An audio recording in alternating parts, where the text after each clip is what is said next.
Coming up on SportsCenter, an active day on the transaction wire. Fired, Tony Perez. Hired, Davey Johnson. Resigned, Lenny Wilkins. Signed, Curtis Conway. Fired, Bill Deneen. Hired, Terry Simpson. Cited, Barkley. Kemp in the desert. Open, Jim Courier's two-time title defense. Closed, the book on Game 1 of the Bulls and Knicks. Be now. The Canadiens try and finish the aisle. Extended, Tags tenure, homered, Tigers, Red Sox. Stymied, the Brewers by Stewart. Next, SportsCenter. Hi, welcome to the show, the hour-long SportsCenter, along with Dan Patrick. I'm Chris Myers. The Knicks took care of the Bulls in Game 1 in the East on Sunday afternoon at the Garden. The Suns and Sonics squaring off in Game 1 in the West tonight in Phoenix. It is over, except for the final buzzer. We will bring you the highlights of that game in a moment. Phoenix 0-5 in Western Conference final opener, so something to keep an eye on as we bring you that later. First to one of the firings, and whenever the phone rings in the middle of the night, it's usually not good news. And for Tony Perez, it was actually the middle of the night. He and the Reds had just returned from a West Coast road trip, and while he slept, his fate in Cincinnati was decided. A phone call from Reds general manager Jim Bowden woke him up in the morning. That's how he was told that he was out and Davey Johnson was in. Bob Lee has more on the managerial shakeup in Cincinnati. He's family, a link to the glory of the Big Red Machine. But the only history that mattered were the 44 games Tony Perez managed. It's the most difficult decision of my life. I hired him. If he didn't work, I failed. And, you know, we love Tony, and Tony is Cincinnati and always will be Cincinnati. I love the fancy headlines. I'll always be a Red. It was his first managing job after 6 years as Reds coach. The recent West Coast road trip, a lethargic 1-6, sealed his fate. You know, we were playing our butts off for Doggy. We just didn't execute at the right time and in many areas of the game itself. But, you know, to really put the total blame on Doggy and the fact that, you know, we're not in first place or whatever, it's hard to believe. There's an example of something that happened that makes him seem like a player's manager. Saturday, he has a young catcher. He's got the kid Wilson that's sitting on the bench, the best prospect in the organization. He finally gets him in for a start against the Giants on Saturday, and what happens? Joe Oliver goes in, complains about not playing. Tony changes the lineup. That didn't go over too well with the people upstairs. Davey Johnson owns both a World Series ring as a skipper and a reputation as a manager with a long leash, especially for veterans. You want to feel like you're in a partnership with all the players. And the only way you're going to get their respect is by being right about 99.9% of the time. In the way you use them, and when you use them, and winning, then you get their respect. He really expects two things: you to be on time and be prepared to play. You do that, you don't have any problem with him. But he'll hammer you. He's not afraid to hammer you. He's stubborn, he's strong, he's tough mentally. You always know where you stand. Yeah, I feel bad for Tony because Tony's a good friend and a guy I think a lot of. But I'm ecstatic that I'm there. The decision brings more pressure on Bowden. The young general manager aggressively signed and traded and lifted the Reds' payroll to tops in the National League, $43 million. It's bought fifth place. John Smiley, a free agent signed last winter, has been ineffective, 1-6. Tim Belcher, in his second year in Cincinnati, has not been much better. These starters combined have an ERA of 5.20. In a strange year for the Reds, their owner suspended from baseball decisions, her dog banned from the field, and the team forsaking its own legacy for that of another team trying to save this season. It didn't help Perez that Rob Dibble and Hal Morris were injured this season. Tony becomes the fourth fastest first-year manager in Major League history to be fired. The shortest run for rookie managers. Cy Young had just 7 games with the Red Sox, and he was .500 before getting forced out, a record of 3-3-1. For his thoughts on the exit of Tony Perez, this is what Pete Rose had to say. He's really loved in Cincinnati, and I think people wanted him to do well as manager of the Cincinnati Reds, and I think a lot of people probably didn't care the way it happened. I guess the positive thing about this as a Cincinnati Red fan is the fact that they got Davey Johnson, because Davey, I can't believe it took so long to get another big league job after the success he had as New York Met manager, and I'm happy for the Reds fans as far as having Davey Johnson. I think if anybody can get it turned around, he has the know-how. Davey Johnson's name had been mentioned nearly every time a managerial job opened up since he was fired 3 years ago by the Mets. He was up for the Reds job when Perez was actually hired, and he had been serving as a Reds consultant until now. Johnson has the 7th best winning percentage among managers who have managed a minimum of 1,000 games. Joe McCarthy, number 1 on that list. Now, Davey won 90 or more games in each of his first 5 seasons with the Mets. He's the only manager in National League history to accomplish that. A little something there you might not have known. He'll face the organization that fired him Friday night when the Reds play at Shea. And Dan, Johnson also hired ESPN's Ray Knight as his bench dugout coach, if you will, Bobby Valentine, joining his staff there in Cincinnati. In fact, Ray is standing right over here. He wanted to hear what Pete Rose had to say. Ray, you heard. Now get out of here. Thumbs up on Pete Rose, right? Okay. All right, good luck, Ray. The state of Ohio is certainly spinning that coaching carousel on Monday. Tony's out in Cincinnati. Davey's in. Lenny's out in Cleveland, but who's in? The story of Lenny Wilkens' departure in a moment, but we begin with the night in baseball, and we begin in Detroit. John Doherty, Detroit's scheduled starter tonight against Boston, but instead he started his road to recovery after being placed on the 15-day DL with an inflamed elbow. So the Tigers called up Buddy Groom from Toledo for the start. And after an 0-5 1992 season, Groom was eyeing his first Major League victory tonight against the Red Sox. His counterpart, Danny Darwin, freezing Travis Fryman. Darwin allowing only 1 run through the first 7 innings. Scott Fletcher. 3 hits on the night, including a home run. When he plays, they usually win. Billy Hatcher. Gone. The Red Sox looking like the Tigers. Boston led it 5-1 with the upper deck blast. In the 8th, the Tigers cut the lead to 5-2. 2 men on, nobody out. Butch Hobson takes Darwin out of the game. Greg Harris enters, and Milt Kyler makes him pay. 2 runs come in. Kyler will end up with a triple, and suddenly Boston's lead is only 5-4. And then it's sweet Lou Whitaker. First pitch to Whitaker. The base hit, past the drawn-in infield. We're tied at 5. Bottom of the 9th, Tigers threatening. Runners on 1st and 3rd with 2 outs, and Milt Kyler, the pop-up. Scott Fletcher, the game-saving catch. In the 10th, 2 outs, nobody aboard. Scott Cooper still batting .300. Kyler misplays it into a triple. Next batter is the always dangerous Bob Zupsick. It is Zupper time. Sox win it 6-5 in 10 innings. Groom allowed 10 hits, 4 runs in 5 1/3. Ryan came in relief of Darwin to get the victory. McDonald saddled with the loss. Russell, his 11th save on the season. Hatcher goes 4 for 5. Fletcher, 3 hits. The Jays and Brewers in the afternoon. Devo leading off the game, the bottom half of the Blue Jays. First inning, first pitch from Boddicker. Jays up 1-0. 18th time he has led off a game with a homer. Dave Stewart, roughed up by the Red Sox in his last outing, freezes Greg Vaughn. Stu says, how about the whiff on Robin Yount? 7 innings, 2 hits, 1 earned run. Devo, you want more offense? Gone. Second homer of the game as he takes Boddicker out of the yard again. 4th time White has had 2 home runs in a game.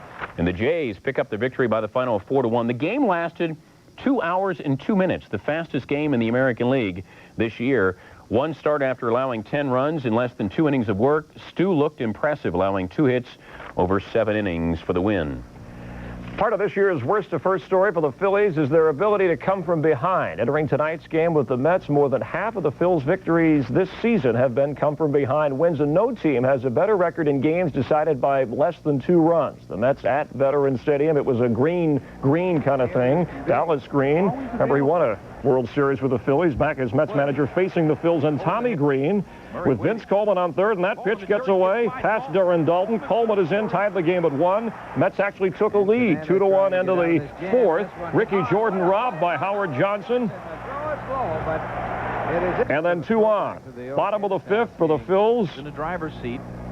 Get out of here. Dave Hollins, a 3-run homer off Frank Tanana. So the Phils again coming from behind for a 4-2 advantage. Here comes some more. Pete Incaviglia up, out, and gone. 2nd home run in this game. He has been red hot, and the Phillies just kind of smother the Mets and Dallas Green. Tommy Green's 3rd complete game, Phillies 9th. That leads the majors at the moment. And Green also the National League ERA leader at 2.12. Pete Shorrock missed tonight's start for the Mets because of a sore toe, but he is scheduled to go. on Tuesday. At Dodger Stadium, the Padres with Greg Harris facing L.A. and Kevin Gross, and Eric Karros with his third home run of the year, giving the Dodgers the lead. Greg Harris 3-0 with 2 complete games in his last 3 starts, but he's trailing in this one as the Dodgers go for their 7th straight.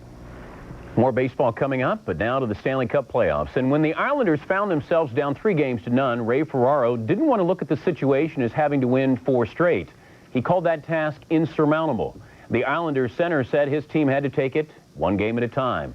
The Isles won Game 4 Saturday, but face do or die Part 2 tonight at the Forum. And one more win, and these guys would go to the Stanley Cup Finals for the 33rd time in the organization's history. First period, 1-0 Montreal. Kirk Muller. John LeClaire leaves it for Mike Keane, who beats Glenn Healy 2-0 Habs. 4-0 Montreal in the second. Off the face-off, the Isles control the puck. Uwe Krupp loses it. Brian Bellows makes the Isles pay. 5-0 Montreal. The Isles try to come back. Uwe Krupp, Brad Delgarno, but Roy gets the save. And Montreal wins it 5-2. Al Arbour and Jacques Demers after the game. And Montreal, the prince of the Wales Conference. Montreal's 33rd trip to the finals. They have come away with 23 cups. Thomas and Hogue score for the Islanders, but Montreal does all the damage early, the first 5 goals of the game. The Habs cup check continues behind the pipework of Roy. Twice in his career, 1985 and 1992, he has allowed more than 3 goals per game in the regular season, but he certainly bounces back in the playoffs. Montreal won the cup in 1985-86 and certainly appear to be the favorites this season. Do the same. One other NHL note for you. 49-year-old Terry Simpson was named the new coach of the Flyers Monday, replacing Bill Dineen. He inherits a team that has missed the playoffs the past 4 seasons. Simpson, who has been an assistant with Winnipeg the past 3 years, spent 2 seasons with the Islanders as their head coach from 1988 to 1989. I'm very pleased with the opportunity to be a head coach in the National Hockey League once again. But I'm especially pleased with the opportunity to join the Flyers. I see it as an organization that's steeped in tradition and success. I think that's the key. You got to be able to say organization if you're going to take over a team. Pro coaches receive too much credit and probably too much blame. Lenny Wilkins, the 5th NBA coach to leave or be asked to leave since the season ended. Dineen joins Ron Smith as the only 2 NHL coaches to be replaced since the season ended. Okay, Dan, coming up here on SportsCenter, we'll be going out live to Phoenix, Game 1 of the Sonics and the Suns with highlights of that contest, and we'll check later on in the show on day 1 at the French Open. Can Jim Courier make it 3 straight on the clay? A number of seeded players were in action. And the rest of the night in baseball, where nobody beats the Wiz. Cards and Expos highlights. We'll show them to you. That's our job. That's what we do. We're going to take your picture. Here we go. Okay, give me a big smile. Don't worry, kids love me. Oh, it's the phone. They want you to smile. They'll call you back. So this guy walks into a psychiatrist with a squid on his head. Oh, you've heard this one. Ow! Funny thing happened to me on the way to the sandbox tonight. Look, I'm the mouse man. Don't cry. It's just me. It's not really a mouse. I'm dying here. You like French fries? You like McDonald's? What did I tell you? Kids love me. My daughter, she's going to college. She needs a car. So we talked. She wanted this, she wanted that, she wanted ABS brakes. She's a very bright girl. So she looked, and she found a new Subaru Impreza. Well, I can't talk to her about a car, because I'm usually the cynic. But this Impreza left me speechless. So now I say things like, aren't you glad I told you about the new Impreza? And she says, Dad, you're employing revisionist history. Like I said, she's a very bright girl. $45, even 45 cents, even 46 a pound, $4,700 phone, one time, $47.5. What'll it be, fellas? Make it a Bud Light. Sorry. This is the last one. Well, I think I've been. I can take that one. What do you want to give for it? I'm a 2 and a 10. Give me 10, a 20 big. Give me 20 now, 30. Give me 30 now, 40 big. Give me 40 now, 50. Give me 50 now, 60 big. Give me 60 now, 70. Give me 70 now, 80. If you want great taste that won't fill you up and never let you down, make it a Bud Light. Bud Light, please. Sorry, boys. This is the last one. SportsCenter is brought to you by Bud Light. If you want great taste that won't fill you up and never let you down, make it a Bud Light. And by American Airlines, something special in the air. Welcome back to SportsCenter. As promised, we will take you back to Phoenix for the Suns' victory in Game 1 over the Sonics. But football news, $150,000 is all that's separating Wilbur Marshall and the Oilers. Marshall has lowered his asking price from $3.7 million to $2.9 million to be reunited with his former Bears coach Buddy Ryan. If and when Marshall leaves D.C., the Skins would receive a first and fifth round draft pick in 1994. Curtis Conway signed a 3-year deal with the Bears on Monday. The converted quarterback, the 7th player selected in this past year's draft. Terms of the deal were not disclosed, so we didn't want to be nosy. And ESPN has learned that NFL Commissioner Paul Tagliabue has a new contract, rewarding Tagliabue for his work on hammering out a new labor agreement. The commissioner is signed into the year 2000 and will make in the $3 million a year range. Chris? All right, Dan, after going just 5-60 in the last 2 seasons against the Pirates, St. Louis just happy to get out of Pittsburgh with a winning series from this weekend. Tonight, the Cardinals moving on to Montreal, where they dominated the Expos last year, going 12-6 overall. They were actually 6-3 at Olympic Stadium. 6th inning in this one. Jeff Shaw had pitched very well for Montreal. In fact, had a no-hitter going. Bernard Gilkey with a rounder of the third. Mike Lansing's throw. Watch the throw get away from the first base. Not good. And watch how Gilkey. He got back to first later, scored on a walk, so Felipe Alou and the Expos down 1-0. Still in the 6th inning now. Todd Zeal. This time Lansing, nice play, and robbed Zeal of a double. 9th inning, tied at 1. Lansing this time on as a base runner. Base hit off Zeal's glove. Lansing is racing home. He's going to try and score. Here's the throw by Gilkey. You're not safe, so still tied at 1. We go extra innings to the 11th. Ray Langford at third. Luis Salasea with a shot down the line. And here comes the run. Mark Witten's coming from first, and Witten scores on Alasea's big hit as the Cardinals take it in 11, 4-1. Lee Smith pitching a perfect 11 for his 13th save of the season. Starter Rene Arocha worked into the 8th, giving up just 1 run, 5 hits, striking out 5. Expos pitcher Chris Navholz, who was sent down to AAA, threw a no-hitter for Ottawa to beat Richmond earlier today. Dan? Back to the American League, where last season Jim Abbott and Rick Sutcliffe both lost 15 games. But while Sutcliffe eased his sting with 16 wins, Abbott struggled to scratch out 7 W's. In 1993, Sutcliffe has won 4 of his 6 decisions, while Abbott has dropped 5 of his 8 outings. He got some good defensive support tonight at the stadium. Chris Hoyles blisters Abbott for a double. Cal Ripken rounding. Tarnable cuts it off, but Hoyles is trying for 2. Third. Heading home. Had to hurry a little bit there. Tarnable, Pat Kelly, the relay, nails Ripken. Sherman Obendo, the base hit. Hoyles going home as he rounds third. Paul O'Neill guns him. 5th inning, 1-0 Yanks when the wheels fall off for Abbott. Hoyles the other way. He's 9 for 11 against Abbott in his career. The 3-run homer. Orioles up 6-1, 6 runs in the inning. That drive drove Abbott from the game. 6th inning, it's 6-3 Orioles and Kevin Moss. Going with Sutcliffe. Gone off Redbeard. 2nd career hit against Sutcliffe. 2nd homer of the game, tied it at 6. Next inning, Cal Ripken batting .209 coming into this game. Pumps up the average a little bit there. 2nd homer in his last 3 games. 7-6 Orioles, 4th on the year for Cal. In the 8th, Brady Anderson to right field, and Danny Tartable gets kneed in the back by Deion James. They brought out the stretcher, but Tartable left under his own power. So did the Orioles, winning it by the final of 7-6, make that 8-6. They tacked on 1 more. Sutcliffe wins despite giving up 7 hits and 6 runs in 6 innings of work. He is 3-0 in his last 5 starts. Hopefully you can reload in Cleveland. That is Tommy Kramer, and that is Jose Canseco with the whiff. Kramer retired the first 9 Rangers he faced. Kevin Brown in trouble. Scoreless in the 2nd. Paul Sorrento. Didn't look like he got all of this one. 2-run homer, 10th on the year for Sorrento. Indians up 2-0.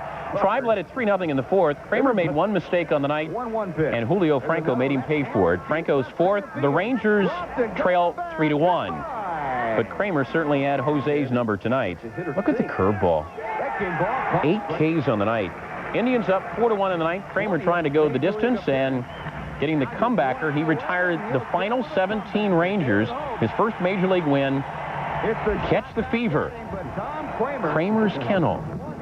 We'll work on that. Maybe we can come up, we'll get Berman. He'll come up with a better one for that, I think. But Kramer said afterwards he was having a great time out there. No, he's not related to Tommy Kramer, the former Minnesota Viking quarterback, although he said he was